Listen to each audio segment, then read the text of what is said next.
नमस्कार विद्यार्थीगण। हम शब्द विचार के बारे में पढ़ रहे थे। शब्द विचार के अंतर्गत हमने शब्द की परिभाषा पढ़ी थी।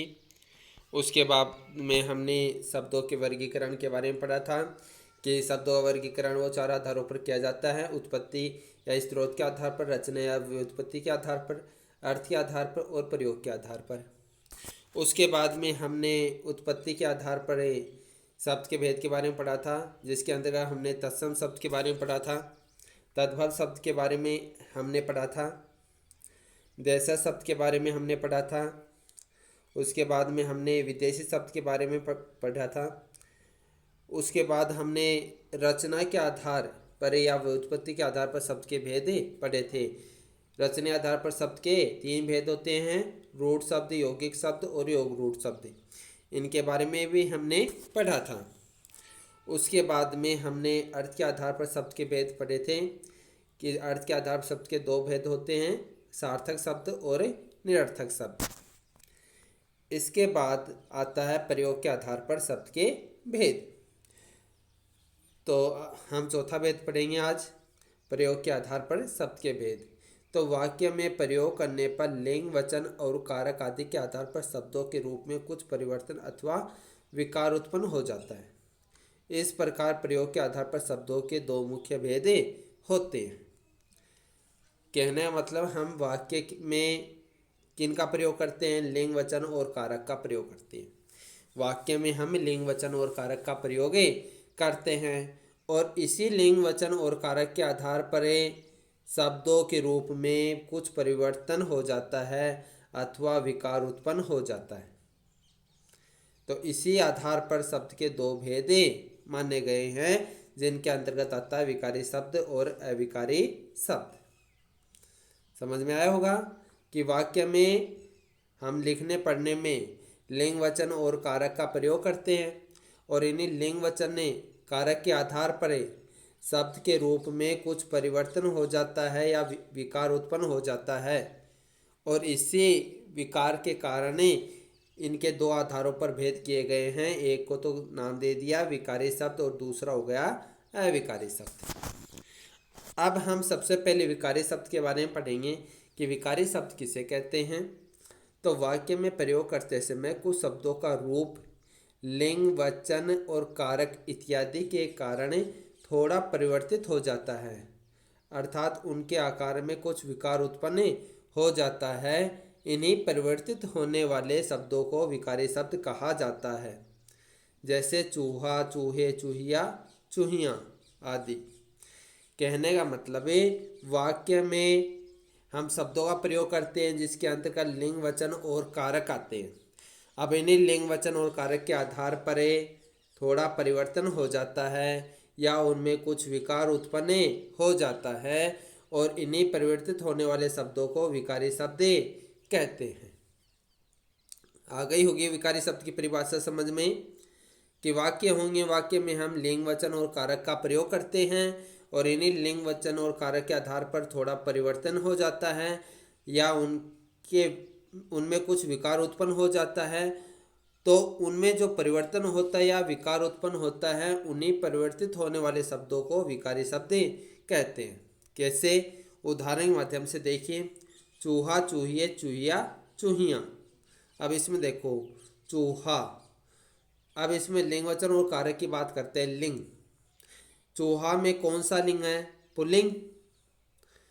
तो इसका स्त्रीलिंग क्या होगा? चूहिया। चूहा का स्त्रीलिंग क्या होगा? चूहिया, यानी लिंग में परिवर्तित हो गया। वचन की बात देखो, चूहा, चूहा कौन सा वचन है? एक वचन है, वो वचन क्या होगा? चूहे। वो वचन क्या हो जाएगा? चूहे। अब चूहिया है, चूहिया कौन सा वचन है? एक वचन है, इसका बहुवचन क्या होगा? चूहियाँ। चूहिया का बहुवचन क्या होगा? चूहियाँ। आ गई हो गया बात समझ में आपके कि चूहा एक वचन है तो चूहे बहुवचन हो गए, चूहिया एक वचन है तो चूहियाँ बहुवचन हो गया। तो ये तो वचन के आधार पर परिवर्तित रूप हो गया। और लिंग के आधार पर चूहा एक पुल्लिंग है तो चूहिया क्या है? स्त्रीलिंग है। तो इनमें लिंग और वचन और कारक के आधार पर क्या हो गया? परिवर्तन हो गया, इस कारण ये कौन से शब्द हो गए? विकारी शब्द हो गए। अब बात आता है विकारी शब्दों की। तो विकारी शब्दों में के कितने भेद होते हैं? तो विकारी शब्दों के 4 भेद होते हैं। कौन कौन से? संज्ञा, सर्वनाम, विशेषण और क्रिया। विकारी शब्दों के 4 भेद होते हैं, संज्ञा, सर्वनाम, विशेषण और क्रिया। अब आएगा अविकारी शब्द। अविकारी शब्द किसे कहते हैं? वाक्य में प्रयोग करने पर लिंग, वचन तथा कारक आदि के कारण जिन शब्दों के रूप में कोई विकार अथवा परिवर्तन नहीं होता है उन्हें अविकारी शब्द कहा जाता है। जैसे और, किंतु, तथा, यद्यपि, कहाँ, कब इत्यादि। कहने का तात्पर्य यहाँ पर भी वही है। वाक्य के अंतर्गत हम किसका प्रयोग करते हैं? लिंग, वचन और कारक का प्रयोग करते हैं। और लिंग, वचन और कारक के आधार पर जहाँ पर शब्दों में कोई विकार अथवा परिवर्तन नहीं होता उन शब्दों को कहेंगे अविकारी शब्द। और, किंतु, तथा, यद्यपि, कहाँ, कब, इनका क्या कोई लिंग होता है? और का कोई लिंग होता है क्या? पुल्लिंग है, स्त्रीलिंग? या फिर इसका कोई वचन होता है कि एक वचन है, वो वचन नहीं होता। तो इनमें तो लिंग, वचन और कारक के आधार पर क्या नहीं हो रहा? परिवर्तन नहीं हो रहा। और जहाँ परिवर्तन नहीं होता उन शब्दों को कहेंगे अविकारी शब्द। और, किंतु, तथा, यद्यपि, इनका कोई वचन है क्या कि एक वचन है, वो वचन है? नहीं है ना। लिंग है क्या ये कि पुल्लिंग है या स्त्रीलिंग है? नहीं है ना।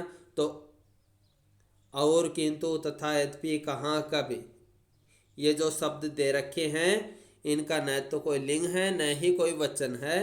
तो इस कारण ये कौन से शब्द के अंतर्गत आ जाएंगे? अविकारी शब्द के अंतर्गत आ जाएंगे, क्योंकि इनमें कोई परिवर्तन नहीं होता, इनमें कोई विकार नहीं होता, इस कारण ये हो जाएंगे अविकारी शब्द। अविकारी शब्द के कितने भेद होते हैं? तो अविकारी शब्द के 4 भेद होते हैं। विकारी शब्द के भी 4 थे और अविकारी शब्द के भी कितने हैं? 4 हैं। अविकारी शब्द के 4 भेद कौन से हैं? क्रिया विशेषण, संबंधवाचक, समुच्चयवाचक, विस्मयवाचक। क्रिया विशेषण जानते हो ना, कि जो क्रिया की विशेषता बताता है उसे क्रिया विशेषण कहते हैं। जैसे तेज, धीरे। संबंधवाचक, संबंध बताता है ना, जैसे के साथ है। समुच्चयवाचक, समुच्चयवाचक के जिसके अंतर्गत और, तथा, एवं, किंतु, परंतु ये समुच्चयवाचक होते हैं। विस्मयवाचक है, अरे, ओ है, आह, ये सारे विस्मयवाचक होते हैं। हमने क्या सीखा? हमने सीखा कि वर्णों के सार्थक समूह को शब्द कहा जाता है। शब्दों का वर्गीकरण है वो 4 आधारों पर किया जाता है। कौन से हैं वो 4 आधार? उत्पत्ति या स्रोत के आधार पर, रचना या व्युत्पत्ति के आधार पर, अर्थ के आधार पर और प्रयोग के आधार पर। उत्पत्ति या स्रोत के आधार पर शब्दों के 4 भेद होते हैं, तत्सम, तद्भव, देशज, विदेशी। इसमें बताया नहीं गया एक संकर शब्द भी होता है जो 2 भाषाओं के शब्दों से मिलकर बनते हैं, वो संकर शब्द होते हैं। वो इसी उत्पत्ति के आधार पर आते हैं।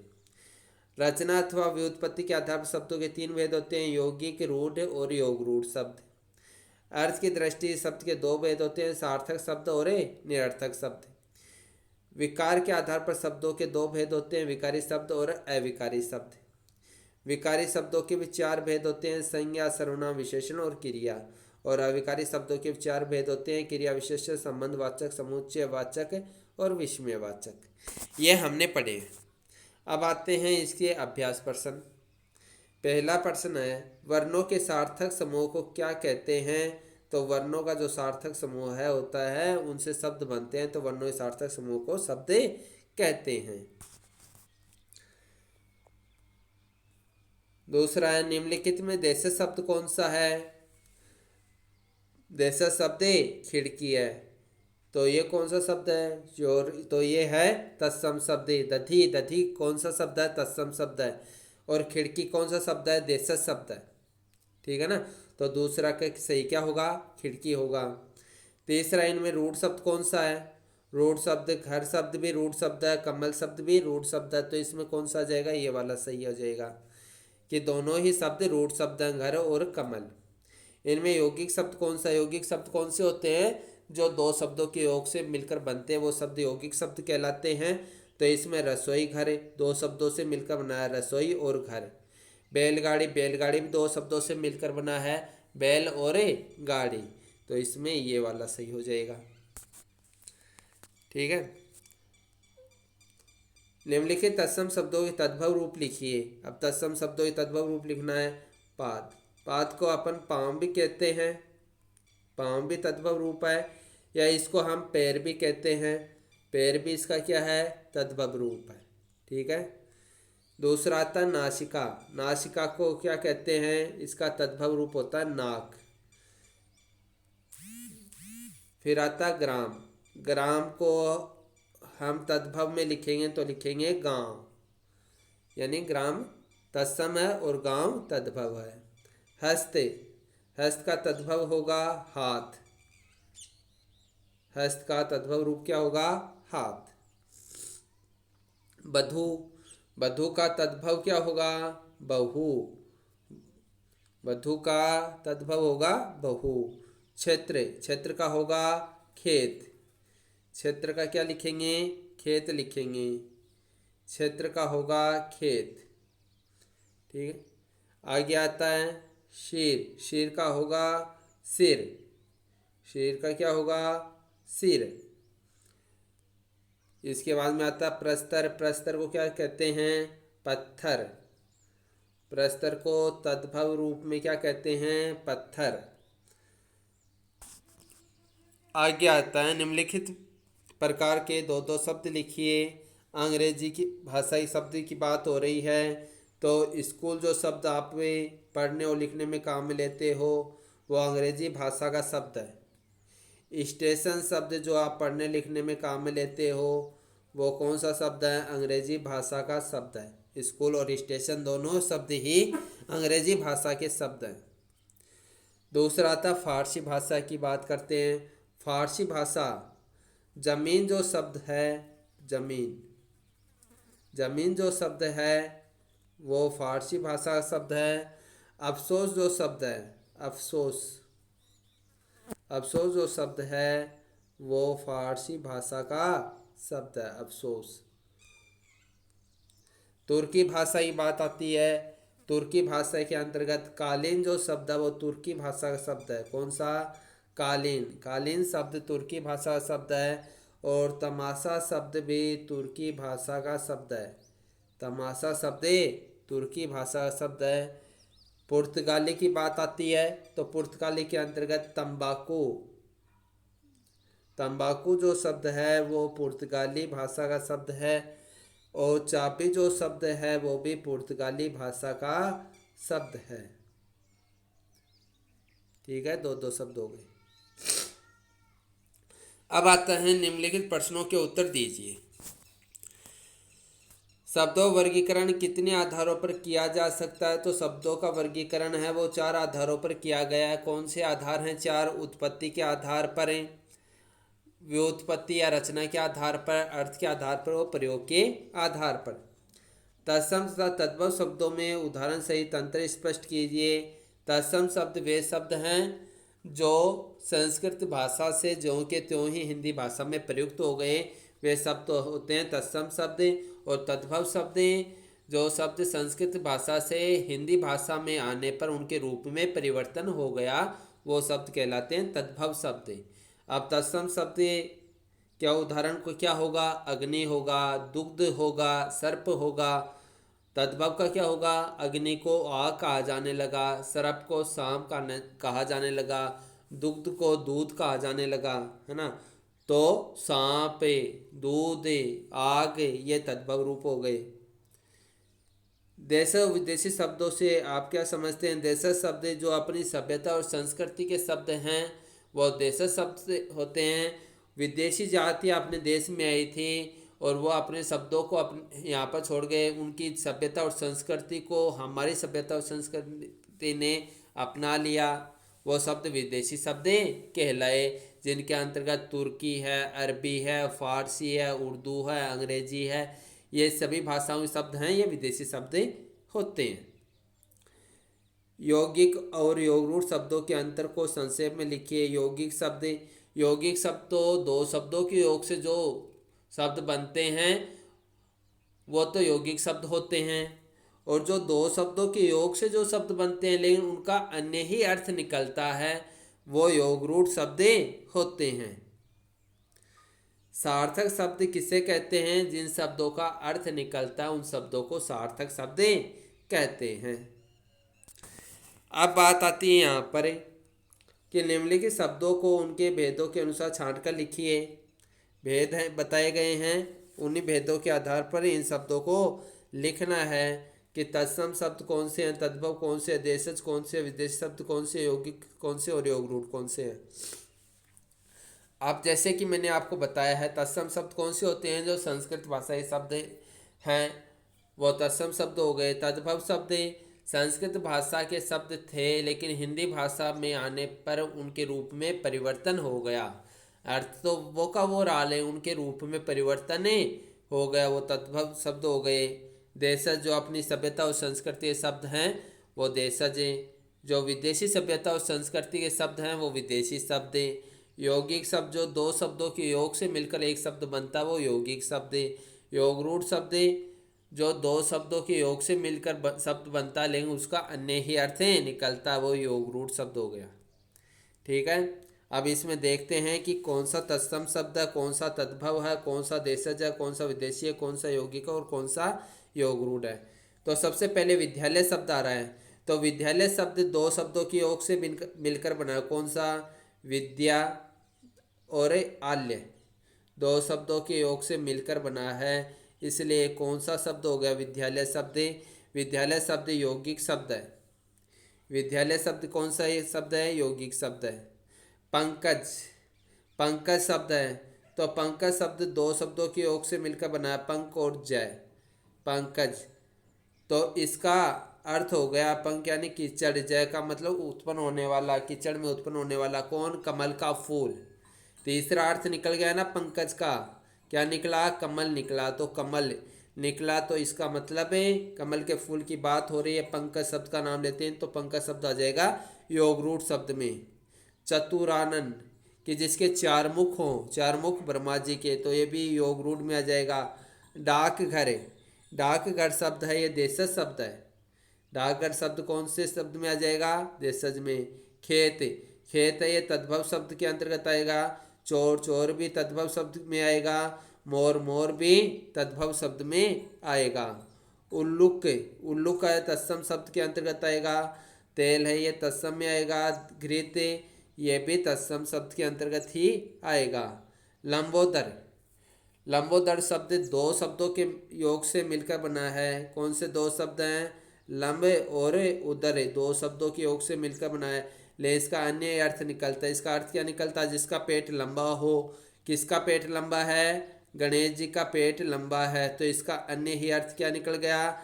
गणेश निकल गया। तो ये किस में आ जाएगा? लंबोदर शब्द योगरूढ़ शब्द में आ जाएगा। हिमालय शब्द, हिमालय शब्द दो शब्दों के योग से मिलकर बना है। हिम और आल्य, हिम क्या होता है? बर्फ, और आल्य क्या होता है? घर, हिमालय। तो ये योगरूढ़ शब्द में आ जाएगा। अपमान, अपमान शब्द है ये तद्भव शब्द के अंतर्गत आएगा। कमल, कमल शब्द ये एक रूढ़ शब्द है। कमल शब्द, इसमें रूढ़ शब्द नहीं दे रखा वरना कमल शब्द ये रूढ़ शब्द है। ठीक है। सेनापति, सेनापति दो शब्दों के योग से मिलकर बना है। अक्षी, अक्षी तत्सम शब्द है। गधा, गधा तद्भव शब्द है। शेर, शेर तद्भव है। दस, दस है ये तत्सम शब्द है। साग, साग देशज शब्द है। पुलिस, पुलिस ये विदेशी शब्द है। पेट, पेट शब्द है ये पेड़ शब्द है, ये तद्भव शब्द है। ढेर, ढेर शब्द है, ये देशज शब्द है। खुशी, खुशी शब्द है, ये विदेशी शब्द है। रिक्शा, रिक्शा भी विदेशी शब्द है। चून, चून देशज, चून तत्सम शब्द है। परात, परात शब्द है ये तत्सम शब्द है। परात शब्द। भोंदू, भोंदू शब्द है ये देशज शब्द है। कुल्ली, कुल्ली शब्द विदेशी शब्द है। स्कूल भी विदेशी शब्द और रेल भी विदेशी शब्द है। तो इस प्रकार से इन शब्दों का आपको वर्गीकरण करना है। तत्सम, तद्भव, देशज, विदेशी, यौगिक और योगरूढ़ शब्दों का हम वर्गीकरण करना है और इन सब का आपको अभ्यास करना, अपनी नोटबुक में करना है और इस वीडियो को बार बार में देखना है और इसे समझना है। धन्यवाद।